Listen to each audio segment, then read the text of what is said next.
As many of you may have noticed, I happen to have an astronomically high IQ. So, what is it like having an astronomically high IQ, you might ask? Well, one of the primary features of having an astronomically high IQ is that I can see things that others cannot. I can see through things that others cannot. For example, when I was only 12 years old, that was when I first realized that dinosaurs never existed. The average person realizes such truths at a much later age, and it went like this.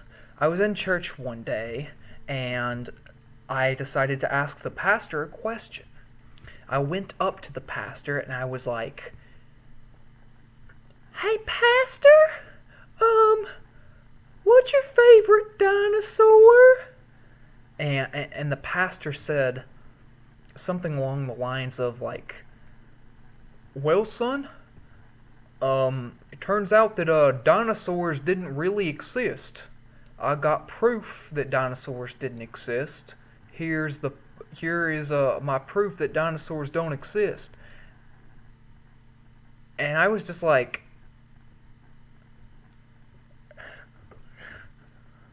"What? Dinosaurs didn't exist? But I learned about dinosaurs in school. My mama taught me that dinosaurs exist. I read about dinosaurs in my kids' books. I mean, how can you say dinosaurs didn't exist?" And then he handed me one of these pieces of papers in his pocket that he carried with him everywhere, and it had all the evidences that dinosaurs didn't exist on the piece of paper. He carried them around to give to people who had questions about dinosaurs, which was pretty cool. And I read it, and I realized that dinosaurs didn't exist. I realized that they were created to rebel against God, and that there was no scientific evidence for them. And on that very day, I changed my mind about dinosaurs. In one day. It would take the average person much longer to realize that. But it took me less than one day. So that is indicative of a very, very high IQ.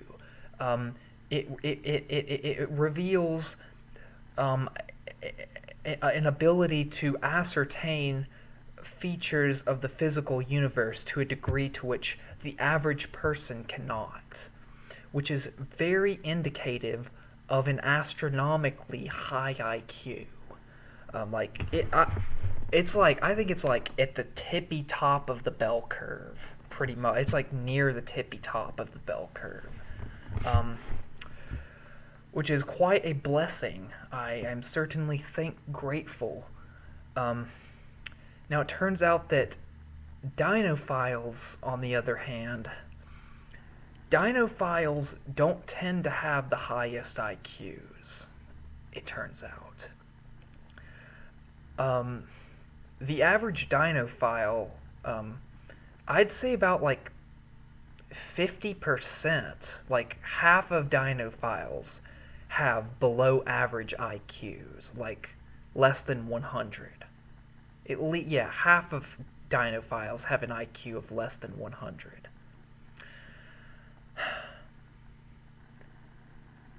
I know that there are some. I'm sure that there are.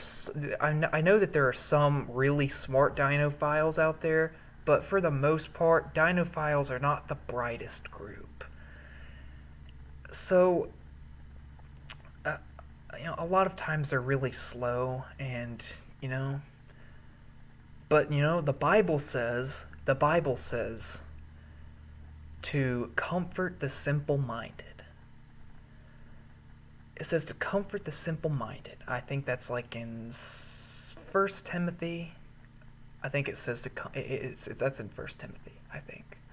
And, well, dinophiles, they may be a slow group, but we have to be patient with them because it's not their fault. Sometimes we just have to, be patient and talk a little more slowly, use more simple words, um, talk, try to refrain from using any, four syllable words or larger. We have to, kind of tone it down a little bit and, repeat ourselves a few times sometimes in order to get them to understand what we're saying. Um, that's why their low IQs are oftentimes the reasons that they're dinophiles in the first place. Of course, it has a spiritual aspect as well. I know that the devil plays a big role in it, but the low IQ definitely is a major factor. So,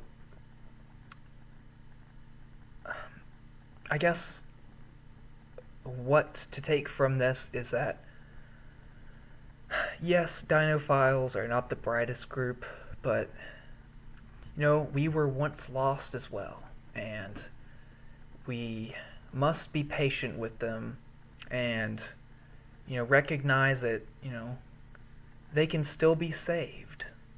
You know, they can still be saved. We just gotta, slow it down a little bit, repeat ourselves a few times, make sure that we talk in simple terms.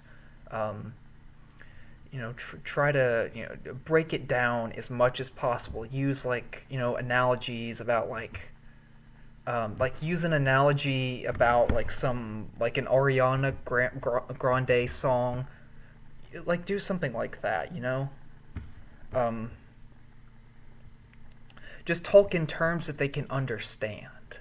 Because we gotta. It might be humiliating on our part, but we gotta do whatever we gotta do to make sure that these people see the light. So, hope you all are having a good evening. Um, I guess that's all for this video. I will.